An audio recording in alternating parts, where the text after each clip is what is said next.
in Bulletin yesterday, where you see the families of those people who died there are really suffering. And I wouldn't want a repeat of that again. Mheshimiwa Mweke, your take, Irungu Kang'ata seems to feel that we need to be cautious about how we handle geopolitics and stuff. Yeah, I mean, Muslim fundamentalism is here with us. And, you know, it's just a reminder today of what happened last year. We lost a lot of men and women who are in uniform, who every day wake up to ensure that you and I and any other ordinary Kenyan are safe, and that we enjoy our freedom in this beautiful country. So it's a reminder to us that there's external aggression, which also reminds us that internally we need to get our act together and begin also to take our security apparatus seriously. If there's something that is needed for us to get out of Somalia, we need to start thinking about it now.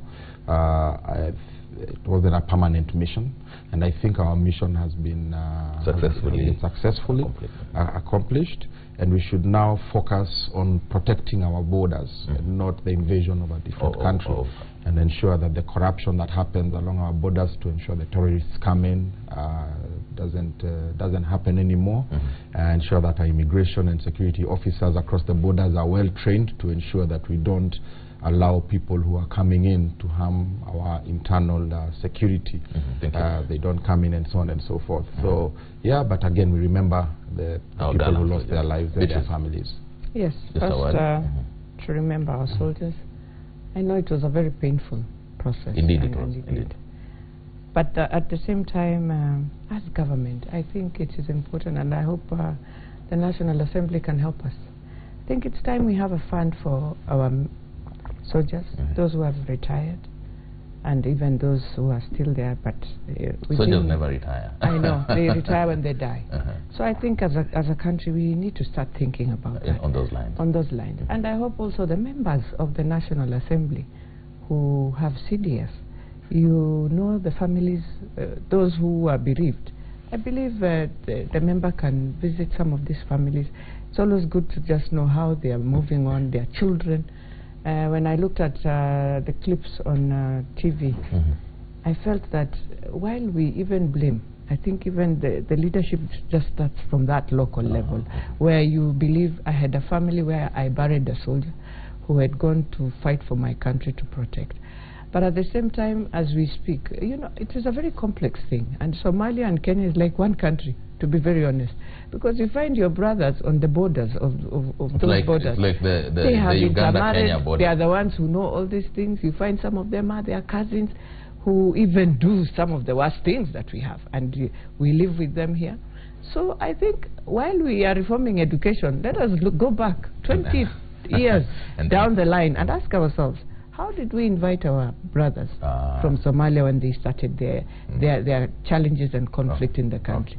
What are the impacts? Because this is what now we have. So more or less what the two gentlemen are saying, we do overall self-assessment of the whole thing. Self-assessment, how it came in. Right now we can't blame them.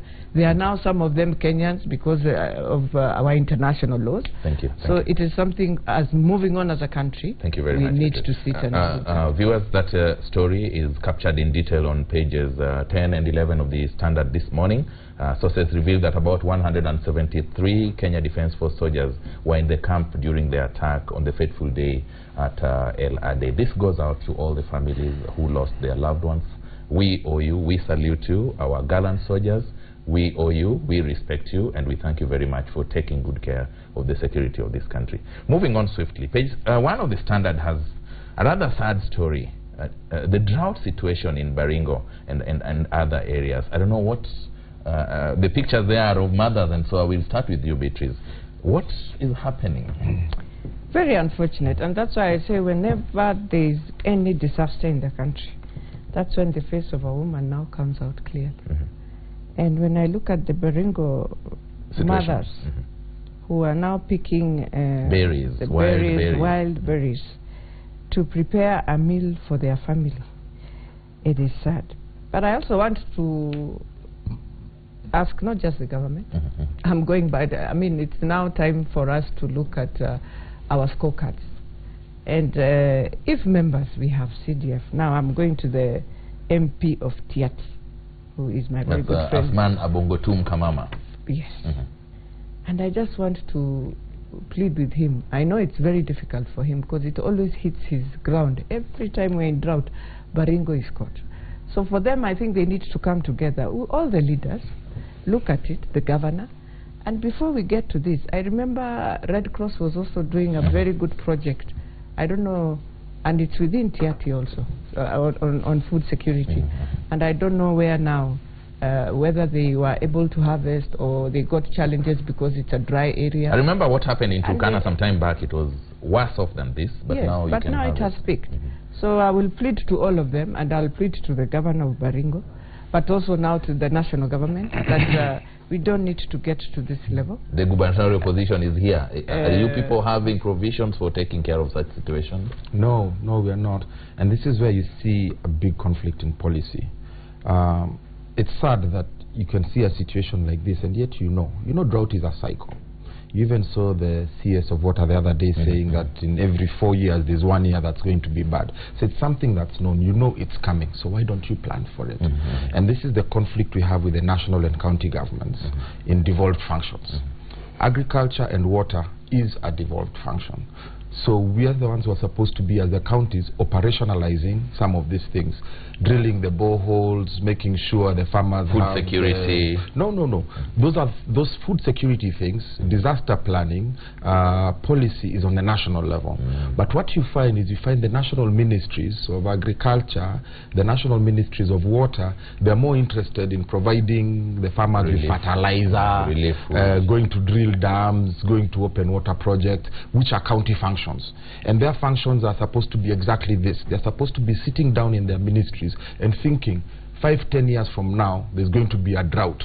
What should we be doing right now at a national government? Using data and statistics. From a policy standpoint, to begin to ensure that you have the infrastructure ready, that you have the mitigation that needs to be done, so that in 4 or 5 years when you have the drought, you're able to mitigate it. I'll come back to Beatrice. But they're more interested in doing the county She function. just suggested that the county leadership should also be taking a role in this. But she mentioned something about CDF and membership of the National Assembly. To what extent do you have provision for handling such situations, over and above providing the leadership to avoid situations like this?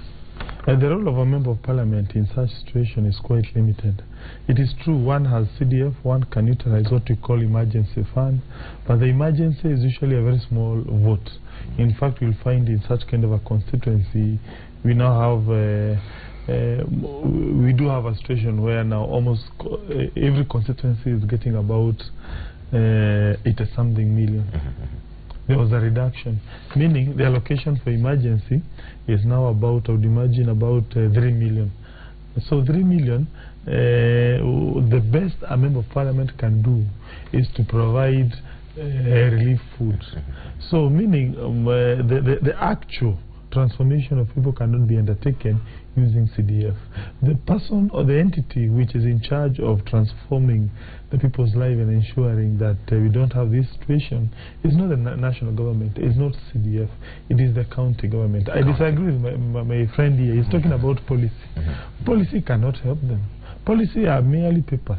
Those are things which are written in Nairobi, which have ideas, but they cannot transform anyone's life. The real people, allow me to finish. I'll tell you, because you're completely wrong. Let me explain and then we'll note that. No, the problem is about implementation. Implementation of the policies. No. In fact, it is the counties which are supposed to drill boreholes. Is the county just like he said, yeah? Yes, indeed. The question is, do you have a borehole here? Do we have a borehole here? Number two, it is the county which is supposed to, for instance, come up with agricultural plans and implement them. Do we have a situation where the county of Baringo has come up with an idea and implemented that idea? So this mitigate drilling of boreholes and coming up with ideas on how to mitigate that situation, should it be from the county funds, Or Yes, should there indeed. be special allocation from... No. Look here, we send money. National government sends money to the county. So they should use that. Yeah, they should use that money to come Jonathan, up okay, with let me show us one borehole that Jonathan. has been done by I'll by explain Baringo this. County. I'll explain this because I think we're important even to do. underestimating this matter of drought. Yeah, it's very important. Actually, I will ask my director Malik if you have a clip of the situation in Baringo. Maybe you could play it. But I'll explain this. The county governments are independent but also interdependent with the national government. Everybody has their functions. My issue is that the national government forgets about its functions and comes to the county government's functions. I'll give you a few examples. For example, when you're talking about food security, the county governments are supposed to be able to, because agriculture is a devolved function, so make sure the farmers have fertilizer, ensure that the farmers have the implements that are necessary to be able to do what they need to do, make sure that there's irrigation and so on and so forth, right? Now, the national government are supposed to make sure that the outputs from the farmers are able to either be sold or whatever. So you're talking about international practices, you're talking about concessions that governments give, subsidies that governments give their farmers and so on and so forth. That's the kind of policy I'm talking about. But what you find is the national government doesn't do that. So what happens is they come in, they start saying, we are buying the fertilizer for you, we are irrigating. Remember your 1 million irrigation project? That's a county government thing, yeah? You're building dams.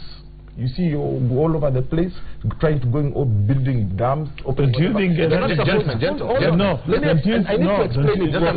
as you explain, just to avoid this... Give me just 1 second. As much as we talk about this back and forth, you explain, he explains. I want us and the whole country to see the grim situation in Baringo. Malik, if you have the clip, my director, please just play it for us. Class. Instead, their teachers have had to adjust the school timetable to make time for an extra activity, a period when pupils from Lotita Primary School in Baringo go out in search of water, digging shallow holes in riverbeds, excited when their efforts lead them to muddy water.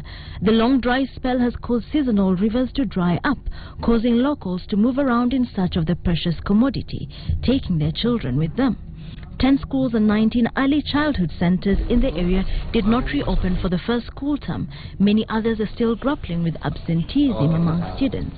Na wazazi wao wanaenda kutafuta malisho bora pamoja na maji, kwa hivyo wanatembea kwa mbali. Hao wanafunzi hawatafika tena shule, kwa hivyo tunakosa wanafunzi. Mashule za chekechea kama ECD ya Kasakarami, ECD ya hapa na kule wamerudi nyumbani kwa sababu hakuna chakula shule. But there is little relief at home.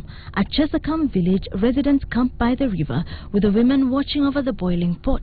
It will take 12 hours before the wild fruits which they are boiling, known as sarich, are ready to eat, the poisonous substances within them neutralized. Na hii chakula tunakula kwa shida. Hakuna chakula ngine. However, the wild fruits cannot be consumed by the children. It isn't a filling meal, but it keeps the hunger pangs at bay. As the drought persists, a section of residents have migrated as far as Laikipia County, looking for pasture and water for their livestock. This has caused insecurity because there is a scramble for these water points, there is a scramble for grass, there is a scramble for this resource.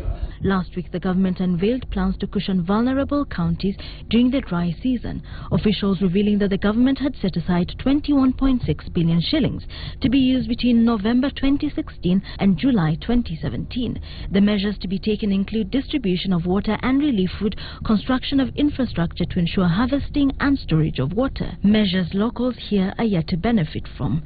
Residents here living each day at a time. Wilkis Anyabwa, Sunday Live. Wilkis Tanyabwa with a rather saddening situation. Now, gentlemen, even as we blame the county government, national government, already we hear 21 billion shillings has been allocated from November to July this year. Beatrice, that situation, moving forward, the people of Baringo are not even sure if they are going to get that money. It's not reached. First of all, I don't want to go that route. I think it is important for us to really appreciate. Baringo has always been, Baringo and Turkana have always been. Always. So for me, even when the county governments are trying to tell me now there's an issue of money being allocated for entrepreneurs so that we do water dams, and we have refused to refocus and say, and that is why our constitution was very clear. Our constitution meant every county has its unique issues to be resolved. Now the governors refused and decided our constitution in their own interpretation is done in a political manner where everything is devolved to them, to everything. That was wrong. That's where we missed our own devolution. Because today, if we left Baringo at that time to decide what is more critical, the first thing would have been like Turkana. We have an issue. Every year we go into drought. People die. We eat, I don't know, dried or wild berries now we are calling them. The governor would have taken the priorities of his counties clearly. At least not the way they used to go in the summit and everyone is told, this is for you, take health, all. And then you realize, I have taken a function, but indeed my county doesn't need this function now. I need something else. I need something more critical to work with. The other thing we missed is we had this consultation, which is good, but a county is allowed to go by its own to the national government and say, for us as County X, we want this, our issues, can we deal with you on this issue? I actually saw a school called Lonyangapuo, and I'm expecting Senator John Lonyangapuo here. Lonyangapuo he should be here. To go to that school and ensure children go back. Since you can build a school, call your own name, and then find you have no kids, they are dying because of poverty. I'm the first one to ensure my school can never go down, if I'll ever have. But having said that, I would wish Baringo not to go in the engagement of national government do policy. I want Baringo sit on the table with the national government. I want us to take a break. And don't just do it because of this before we drought. do that, it's sad that we are having two stories that are grim situation back to back. The doctors strike just before we take the break, and then we come back. And I'm also informed that John Lonyangapuo, Senator West Pokot, will be joining us shortly after the break. Yes, he needs to tell us this school. From where you sit, the doctors strike. Yeah. This is day 43. There doesn't seem to be any, and the story is well captured in page 3 and I think page 2 and 3 of the Daily Nation and the Standard respectively. Yeah. Before we go there, just let me finish my thoughts on this drought. On the drought situation, because sorry, I cut you short. Yeah, you cut me short. I'm sorry about that. And I just want to correct my friend, the Senator Beatrice. Functions are not decided by governors. Functions are in the Constitution, and the counties have 14 functions. My issue is the national government interfering with the county functions. For example, right now, 30% of livestock has been lost in Northeastern because of this drought. That is their livelihood. If we don't watch out, 50% will be lost in another 3 months. The national government's Ministry of Livestock should be talking about what are we going to do in a drought situation. Are we going to prepare us to buy these animals early so that we don't finish people's livelihoods? And as you've heard, it causes a security issue, because now after this there'll be cattle rustling. Because I depend on cattle, my cattle has died, so I'll go for my neighbor's cattle. So you should be talking about livestock insurance and so on and so forth. What are they doing? Because I'm familiar with it, I work in Nairobi. They're interfering in local slaughterhouses, in Kiamaiko, in Babadogo, instead of thinking about the issues that they're supposed to be dealing with. But is it done intergovernmental? There is, but it's not honored. Now let's now go to the health issue. No, before you go there. Go ahead.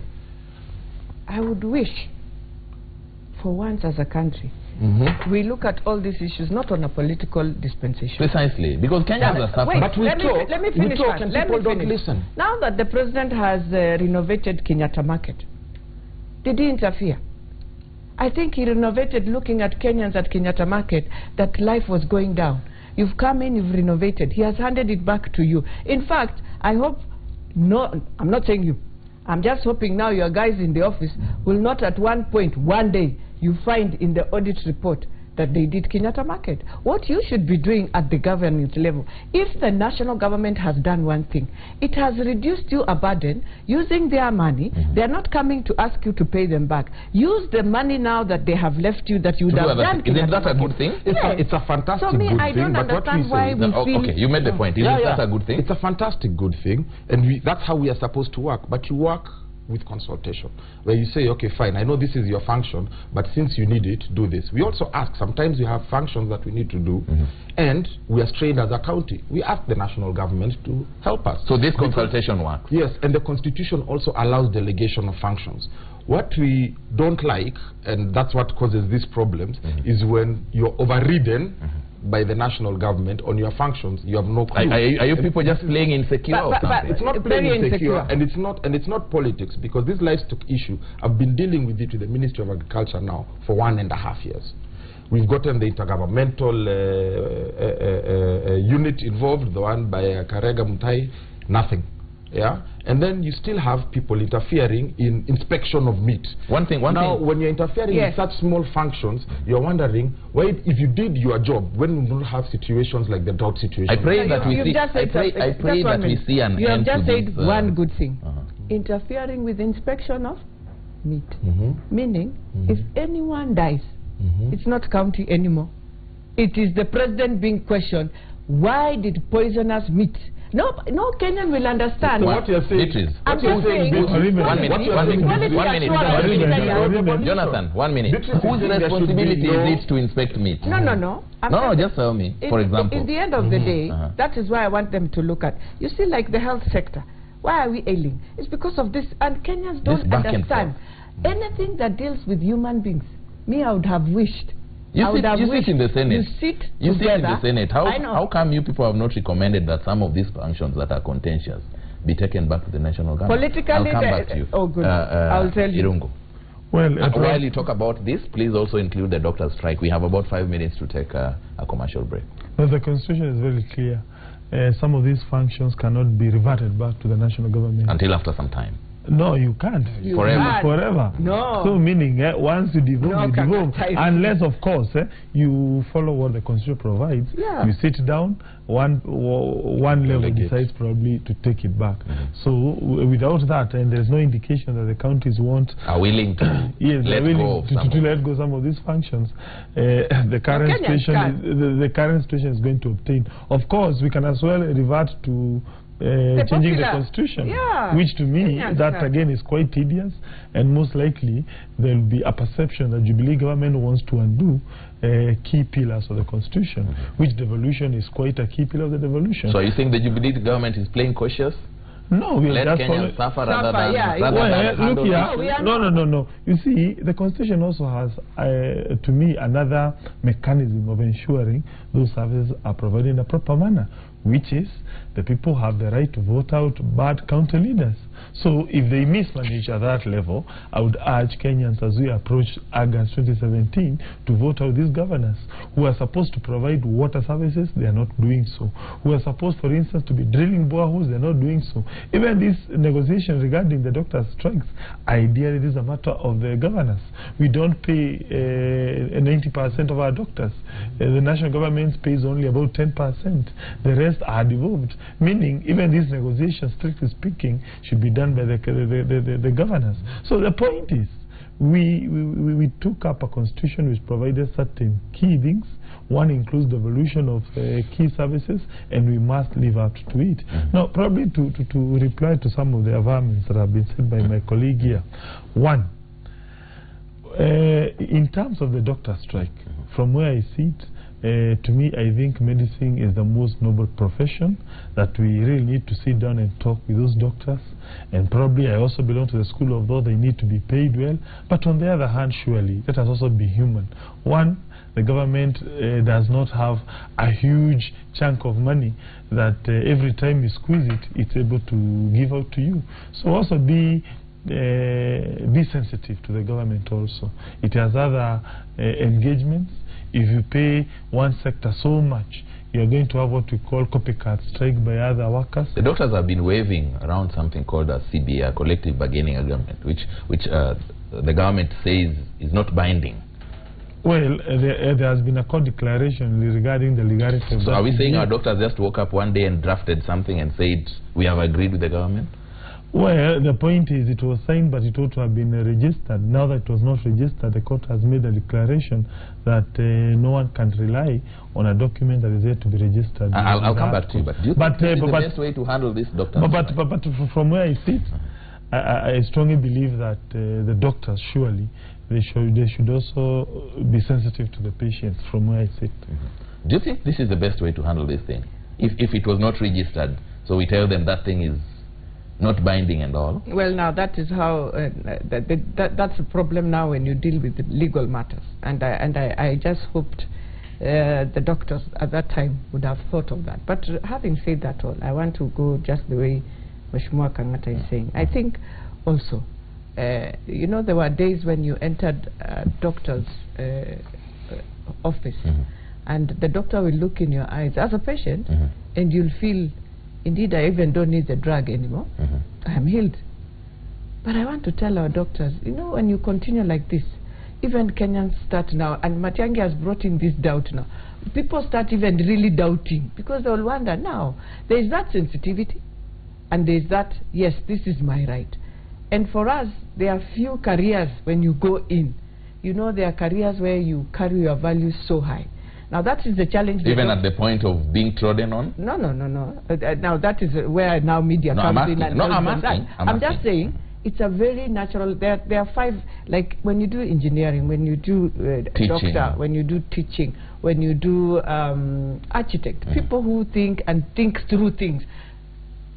You will find yourself at one point saying, no, I will sit on the table and do it in a manner where also people will feel, because in the end of the day, you are the second god on earth. Sit back to fight another day. Don't forget that. I want us to take a commercial break. A doctor is a second god on earth. I want us to take a commercial break at this point. Every person, even the president, believes I have to see a doctor. Thank you very much. For me, I want to see people in that career, and I'm not saying they are doing wrong. I'm just saying, take us back to the days we respected that, because they have pushed us also to a level where now even today I will call. Thank you, Beatrice. Thank you. And they will say, you also respect us. We'll come back to that after this commercial break. I will give you a chance from where you sit as the county leadership position, and we expect Senator John Lonyangapuo, Senator for West Pokot, to join us after this commercial break. Remember, this is the news review. My panelists, Mheshimiwa Irungu Kang'ata, Member of Parliament for Kiharu, Mheshimiwa Jonathan Mweke, Deputy Governor Nairobi, and Mheshimiwa Beatrice Elachi, nominated Senator. We'll be back after this break.